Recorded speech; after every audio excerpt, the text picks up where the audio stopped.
Les gars, aujourd'hui, on a des développements majeurs du côté du Bitcoin et des cryptos. Alors aujourd'hui, il faut que je vous parle de ce que j'imagine que le Bitcoin pourrait entreprendre au plus court terme, ainsi que ce que j'imagine qui va se passer dans le marché des cryptos au plus long terme.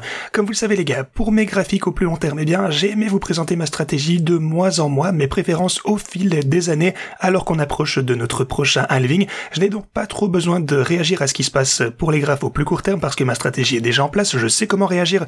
Alors comme vous le savez, en 2022, j'ai défini une stratégie pour me préparer à ce qui se passe en ce moment même. Il faut donc maintenant que je commence à vous exposer la stratégie pour ce qui, je pense, risque de se produire lors des événements de 2024 et même 2025. Alors les gars, assurez-vous de rester dans les parages pour tout savoir de ceci. Je vais vous parler de l'Ethereum, je vais vous parler de pourquoi je pense qu'on est extrêmement proche d'un pic dans la quantité de FUD qu'on a actuellement pour le Bitcoin. Alors, si vous holdez la moindre crypto, si vous êtes intéressé par les cryptos, n'hésitez pas à rester du début jusqu'à la fin. Bienvenue à tous, je m'appelle Maxime et je vous apporte chaque jour des nouvelles vidéos en français sur les crypto-monnaies en vous apprenant comment vous faire de l'argent sur ce marché. Si vous êtes nouveau sur cette chaîne, alors soyez sûr de vous abonner et d'activer la cloche dès maintenant. Ok, comme toujours, allons droit au but. Ce que vous pouvez constater de ce côté, eh bien, c'est qu'une fois encore, on a du mal à rester à la limite de la boîte orange que vous avez juste ici. C'est quelque chose auquel il fallait s'attendre en fait. Comme vous le savez les gars, lorsqu'on a perdu ce point en particulier, je vous ai dit qu'à partir de là, il me semblait qu'on passe quelque peu de temps, disons une certaine quantité de jours en dehors, enfin plutôt au sein de cette fourchette, et depuis qu'on a franchi ce bord de la boîte orange, on a maintenant des problèmes pour le dépasser à nouveau. Donc voilà, c'est ce qu'on a actuellement du côté du Bitcoin. Cependant, une chose que vous pouvez constater également, c'est qu'on a une petite tendance à atteindre au minimum des sommets, des creux de plus en plus élevés. Finalement, vous pouvez voir qu'on forme un pattern en triangle. Donc maintenant, il faudra de toute façon qu'on sorte de ce pattern en particulier. Maintenant, voilà le truc. Est-ce qu'on va remonter ou descendre à partir de là? Eh bien, en général, dans ce type de formation, un triangle ascendant, ça nous conduit généralement à un mouvement à la hausse. Mais là, une fois encore, on sait qu'on a une énorme résistance, donc à voir. Ce sont les deux choses auxquelles il faut prêter attention au plus court terme pour le Bitcoin, selon moi. Je vous tiendrai donc au courant de toutes ces choses, bien entendu. Mais si vous voulez maintenant vous pencher sur le plus long terme, je voulais vous parler du long terme pour le Bitcoin, évidemment, c'est ce qui compte le plus. Mais avant que je fasse ceci, on va tout d'abord parler de l'Ethereum. Vous pouvez voir que maintenant, on est en train d'atteindre le support à 2000, on va dire $2200, ok? Alors, vous pouvez voir que cette ligne orange a retenu l'Ethereum à plusieurs reprises ici. Alors, si jamais on perdait ce niveau, si jamais, on rompait ce support, alors je m'attends à une chute vers les $2080, ce qui représenterait, je suppose une autre chute d'environ 7%, quelque chose comme ça. Alors, faites attention à tout ceci également. Mais pour le Bitcoin, je pense qu'il est très probable que la zone orange ici, donc aux $38 000, là où on a plongé de ce côté, où on a eu un dip, je pense que ça continuera à maintenir le prix du Bitcoin à ce niveau. On verra donc forcément à l'avenir, mais je m'attends à une consolidation au sein de cette range. Ok, parlons donc du long terme pour notre bon vieux Bitcoin. Alors, comme vous le savez les gars, j'aime définir mes stratégies bien longtemps à l'avance pour ne pas devoir réagir, pour ne pas trader dans l'émotion, je sais exactement à quoi m'en tenir. Et cette chose en particulier, donc qu'on est en train de voir en ce moment, cette boîte en bleu, c'est une zone à l'intérieur de laquelle je vous disais que selon moi c'était une bonne idée d'acheter chaque dip à l'approche du halving, ok? Alors, ce que j'ai dit ici, c'est que je pensais qu'on n'allait pas dépasser les $54 000 et donc qu'on n'allait pas descendre non plus en dessous de cette ligne rouge aux $23 000, comme vous pouvez le voir. Ok, depuis lors, bien entendu, on a eu d'énormes catalyseurs pour nous dire qu'il était temps d'accumuler davantage de Bitcoin. Forcément, on a eu plein de bonnes nouvelles, tout était en train de s'aligner, je vous l'ai dit assez sur la chaîne. Vous pouvez le voir ici, les structures RSI, ce sont des choses... Vous connaissez déjà tout ça en fait si vous suivez ma chaîne depuis un petit moment, mais voilà, les structures RSI ici, nous ont donné une grosse indication bullish. Et donc, ce que je pense qui risque de se produire maintenant, c'est que, en quelque sorte, on a dépassé le moment où, plutôt très bientôt, on aura dépassé cette fameuse période où il était temps d'acheter chaque dip. Donc à l'intérieur de cette boîte en bleu, on en est bientôt sorti. Vous pouvez voir la même chose ici. Si vous aviez acheté chaque dip avant le halving, qui est la ligne verte, après ça, on a eu d'énormes poussées à la hausse, donc vous auriez été rentable quoi qu'il arrive. Même chose ici, on a acheté chaque creux à l'intérieur de la boîte en bleu, et puis boum, après ça, on est remonté. Donc ici pareil, encore une fois, et puis boum, on remonte une fois encore. Donc, en général, ce que je pense qui risque d'arriver les gars, je pense qu'après cette ligne verte, après le halving, le prix va augmenter, comme à chaque fois. Mais pour le coup, ça pourrait nous prendre un petit peu plus de temps. Peut-être que ce sont des choses qui risquent de se dérouler au fil de plusieurs années.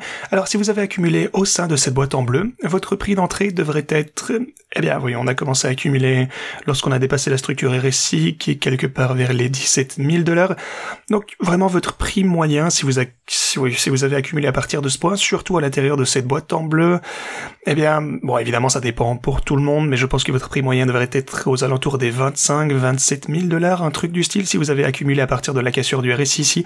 Si vous n'avez accumulé qu'à partir de cette boîte en bleu, disons que votre prix moyen est aux alentours des 30 000 $. Alors, est-ce que je pense que dans un an, on sera au-dessus des 30 000 $, même des 39 000 $, j'en sais rien, 40 000 peut-être si votre prix est plus haut? Eh bien, oui, je le pense, et c'est la raison pour laquelle je conserve les positions que j'ai accumulées au sein de ces dernières années. Parce que je pense qu'on va avoir des prix plus élevés relativement bientôt. Il faut juste faire preuve d'un petit peu de patience, ça ne peut pas monter en ligne droite. C'est ce genre de choses où on redescend, on latéralise, c'est aussi, bon ici on est dans une sorte de correction, je pense qu'on peut le dire maintenant. On a majoritairement rechuté ces dernières semaines, puis on va peut-être latéraliser, donc les gens perdent patience, ils vendent leur bitcoin, ils capitulent et ainsi de suite. Et c'est vraiment ce qui doit se produire pour le coup, pour que nous, on puisse récupérer d'énormes poussées à la hausse. Malheureusement, tout le monde ne peut pas gagner. Donc, ce sont les choses que je surveille actuellement. Mais voilà, pour ce qui est de ma stratégie, ça commence également à être défini pour les prochaines années. Je commence à travailler là-dessus. Alors assurez-vous de rester dans les parages, je vous en dirai plus très bientôt. Dans l'ensemble, ce que je peux déjà vous dire, c'est que je pense qu'on va avoir des prix plus élevés après cette ligne verte. Vous le savez déjà, je pense que j'ai toujours été bien clair à ce sujet. Il faudra juste faire preuve de patience et une fois qu'on entrera dans le halving, on pourra recommencer à monter. Alors on verra si ce sera le cas ou non, mais jusqu'à présent, ça fonctionne plutôt bien à chaque fois que j'ai établi ma stratégie et que je m'y suis tenu. Alors, pour les marchés traditionnels, vous pouvez voir que, pour le coup, on n'a pas atteint un all-time high, mais on est très proche de sommet historique ici. Définitivement, on est encore dans un territoire, eh bien, du prix le plus élevé qu'on ait jamais vu, et c'est une bonne chose. Ça signifie que ma théorie, eh bien, donc, qui évoque une grande possibilité de... Disons, ok, je recommence. Donc, une grande partie de cet argent des marchés traditionnels risque d'affluer dans le Bitcoin et la crypto une fois que ça va un petit peu se tasser. Donc, jusqu'ici, tout va bien. Petit rappel pour mes stratégies de trading. Elles ont accumulé des positions juteuses. Ici, vous pouvez le voir. Tous les ordres ont été exécutés sur tous les bots. Alors, forcément, c'est pas idéal, mais on verra bien. Je maintiens toujours ce que je pense. On va pouvoir atteindre le prix de prise de bénéfice sur ces positions à terme. Ce n'est qu'une question de temps, bien entendu. C'est malheureux que ça puisse prendre beaucoup de temps.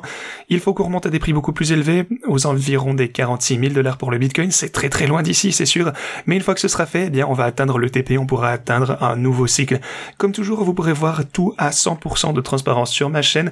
Et si vous souhaitez d'ailleurs utiliser tout ceci par vous-même, rendez-vous en description de cette vidéo. Regardez le tuto en la description ici, ça vous explique tout ce que vous devez savoir, je vous le dirai jamais assez.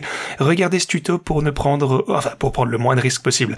Maintenant, en ce qui concerne les autres news qu'on peut voir actuellement sur les marchés, vous pouvez voir que les mineurs commencent également à vendre du Bitcoin. Alors, pourquoi font-ils ceci? Parce que, après le halving, les récompenses des mineurs vont être réduites de moitié une fois encore, ce qui signifie que les mineurs vont gagner 50% d'argent en moins.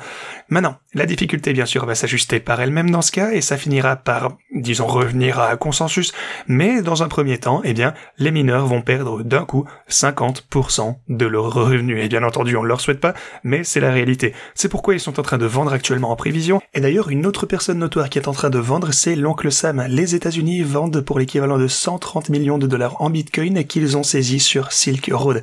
C'est intéressant parce que généralement, ils se contentent de le vendre et puis ils annoncent qu'ils l'ont vendu. Mais maintenant, eh bien, ils annoncent qu'ils comptent le vendre et, eh ben, c'est un petit peu plus amusant. Là, c'est encore plus de fun forcément. On nous annonce qu'il y a 130 millions de dollars qui vont être vendus sur le marché libre. Je sais pas pourquoi, mais voilà, c'est comme ça. Heureusement, c'est pas énorme non plus comparé au Bitcoin qui a été dumpé par Grayscale. Dans l'ensemble, ce n'est pas grand chose, on peut se le dire. Mais c'est juste intéressant que cette fois, eh bien, il publie un avis de vente et qu'il ne se contente pas d'annoncer que c'est déjà vendu. Ça rend encore plus de FUD au marché. Et ça me rappelle quelque chose d'ailleurs.